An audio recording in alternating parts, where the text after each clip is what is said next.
Assalamualaikum warahmatullahi wabarakatuh.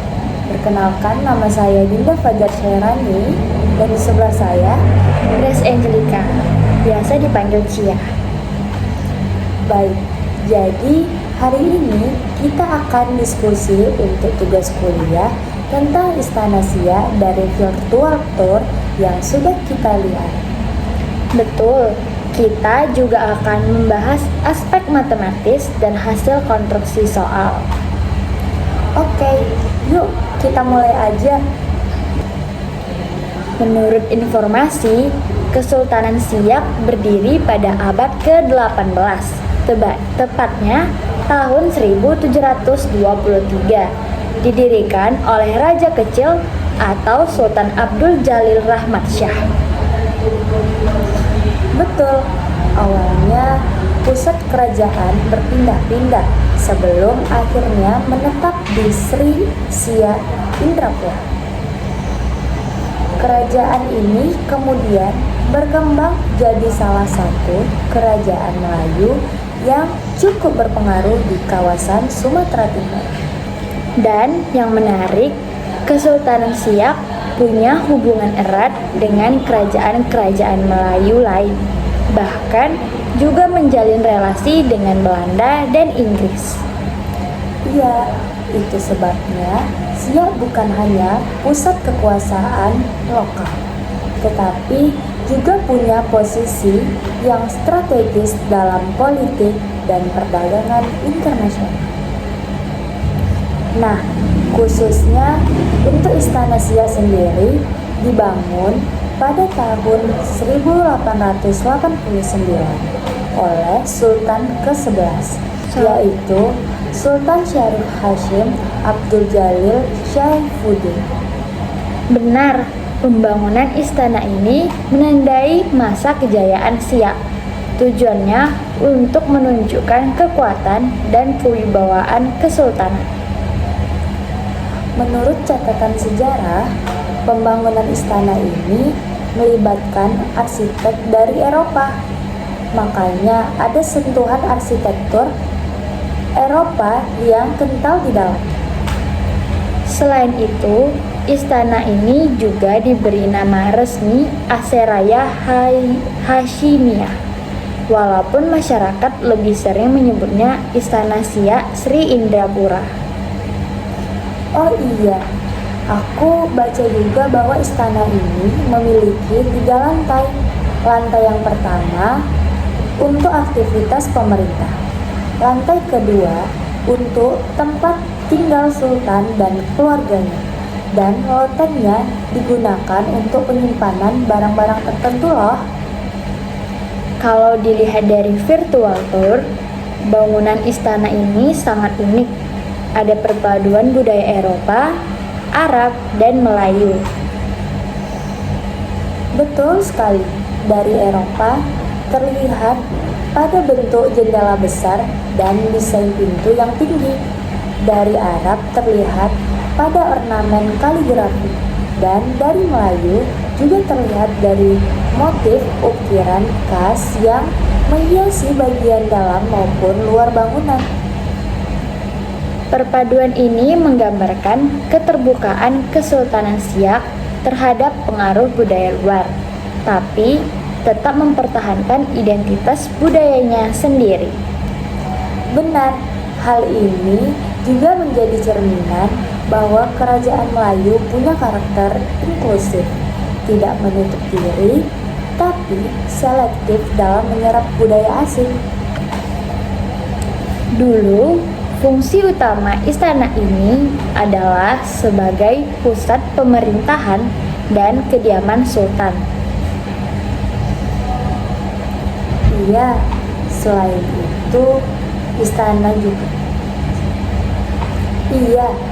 itu istana juga digunakan untuk menerima tamu-tamu penting dari luar negeri. Jadi, istana ini bukan hanya sekedar simbol kekuasaan, tapi juga berpusat pada diplomasi. Saat ini, istana berfungsi sebagai museum yang menyimpan berbagai benda peninggalan sejarah. Itu menjadikannya pusat edukasi bagi masyarakat. Betul sekali, setiap pengunjung bisa belajar tentang sejarah Melayu, perkembangan Islam, dan kehidupan kerajaan melalui benda-benda yang dipamerkan. Benar, dan melalui museum ini, anak-anak bisa belajar sejarah secara lebih konkret. Tidak hanya lewat buku, tapi juga melihat benda-benda asli. Dengan begitu, proses pembelajaran jadi lebih meaningful dan bisa menumbuhkan kesadaran sejarah. Harapannya, generasi muda tidak melupakan akar budayanya, tapi justru menjadikannya sebagai inspirasi dalam membangun masa depan. Jadi, kesimpulannya, Istana Siak adalah peninggalan bersejarah yang dibangun pada tahun 1889 oleh Sultan Syarif Hasyim. Bangunannya memadukan unsur Eropa, Arab, dan Melayu. Fungsinya dulu sebagai pusat pemerintahan dan kini jadi museum. Dan di dalamnya tersimpan banyak koleksi berharga seperti alat musik komet, singgasana, mahkota, dan benda-benda pusaka lainnya. Lebih dari itu, istana ini menjadi sarana edukasi yang bisa membangkitkan rasa bangga, cinta budaya, dan semangat menjadi warisan bangsa. Setuju. Semoga dengan diskusi ini kita bisa lebih memahami makna sejarah Istana Siak. Nah, udah selesai nih bahas sejarahnya. Sekarang kita mau bahas aspek matematis apa saja yang ada di dalam virtual tour Istana Siak. Oh iya, oke, langsung mulai aja nih ya. Dari hasil nonton virtual tour, aku melihat banyak sekali aspek matematika yang bisa diambil. Pertama, jelas dari geometri bangun datar dan ruangnya. Misalnya, lantai ruang utama itu berbentuk persegi panjang. Jendelanya ada yang berbentuk persegi panjang juga. Bahkan, menaranya berbentuk tabung. Iya, aku juga lihat. Selain itu, di bagian ornamen, ukiran banyak pola yang simetris. Itu bisa kita kaitkan ke simetri lipat dan juga simetri putar.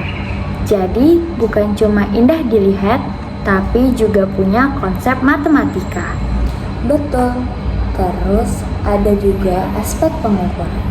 Misalnya tinggi menara, panjang tangga, dan luas ruangan. Itu bisa kita hubungkan dengan satuan panjang, luas, dan volume. Jangan lupa juga perbandingan dan skala. Kalau kita lihat denah bangunan, sebenarnya ada konsep skala. Misalnya, tinggi asli menara dibandingkan tinggi yang ada di gambar atau miniatur. Itu penting untuk diajarkan ke anak-anak. Iya, aku setuju. Terus kalau dari sisi statistika, kita bisa ambil data sederhana.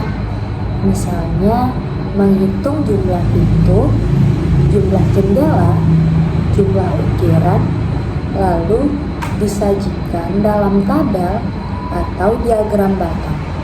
Itu menarik untuk anak SD. Satu lagi yang menurutku menarik yaitu konsep sudut dan kemiringan. Tangga istana itu bisa dipakai untuk menghitung besar sudut atau gradien. Jadi, anak-anak bisa belajar konsep sudut dari benda nyata. Wah, iya, bagus juga itu. Jadi, kalau kita rangkum, ada 6 aspek yang ada. Yang pertama itu geometri, yang kedua simetri dan pola, yang ketiga ada pengukuran, keempat perbandingan atau skala, yang kelima ada statistika, dan yang terakhir nih ada sudut serta kemiringan.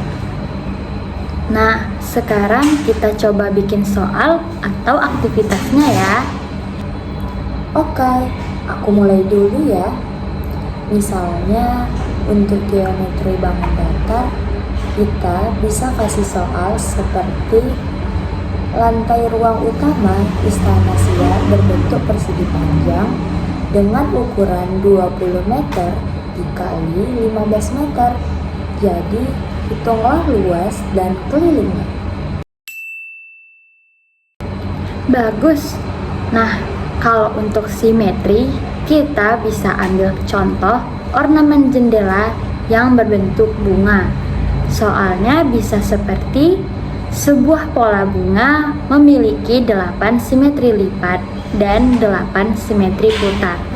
Coba tunjukkan dengan gambar lipatan. Oke, kita lanjut. Untuk pengukuran tangga, itu bisa berupa soal tangga menuju lantai 2, panjangnya 4 meter, tingginya 3 meter. Nah, berapakah kemiringan tangga tersebut? Nah, kalau perbandingan skala, aku kasih contoh tinggi menara asli 14 meter.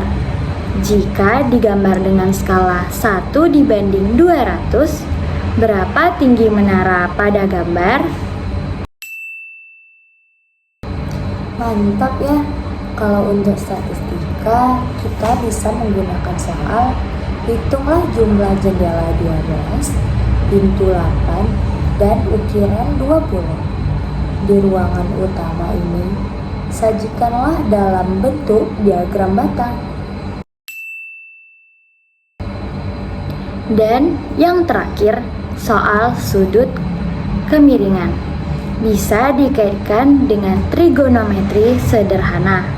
Misalnya, jika panjang tangga 5 meter dan tinggi 3 meter, temukan besar sudut elevasi tangga tersebut. Nah, yang penting kita juga diminta untuk menjelaskan cara mengajarkannya ke siswa sekolah dasar. Iya, misalnya untuk geometri, kita bisa ajak siswa menggambar ulang denah lantai dengan skala sederhana. Mereka bisa menghitung luas dan keliling berdasarkan gambar. Untuk simetri, kita bisa dengan cara melipat kertas berbentuk bunga. Jadi, anak-anak bisa melihat secara langsung berapa simetri lipatnya. Kalau pengukuran, guru bisa membawa penggaris atau juga pita ukur untuk mengukur benda di sekitar kelas, lalu dihubungkan ke konsep ukuran ruangan di istana. Betul sekali. Kalau skala, kita bisa pakai miniatur rumahan atau denah sederhana. Anak-anak diminta mengukur tinggi pintu asli di kelas, lalu menggambarkan ulang dengan skala. Kalau statistika, siswa bisa diajak menghitung benda nyata di kelas, misalnya jumlah meja, kursi, atau jendela, kemudian menyajikan datanya dalam diagram. Dan untuk kemiringan tangga, kita bisa buat model tangga dari karton. Anak-anak bisa mengukur tinggi dan panjangnya, lalu menghitung kemiringannya dengan bimbingan guru. Jadi, kesimpulannya, Istana Siak menyimpan banyak aspek matematika yang bisa dikaitkan dengan pembelajaran di sekolah dasar. Iya, mulai dari geometri, simetri, pengukuran, skala, statistika, sampai sudut, semua itu bisa dibuat menjadi soal yang mindful, meaningful, dan joyful. Semoga hasil diskusi ini bisa membantu kita menyelesaikan tugas. Amin. Oke, kalau begitu kita tutup saja ya diskusi kali ini. Oke, terima kasih. Wassalamualaikum warahmatullahi wabarakatuh.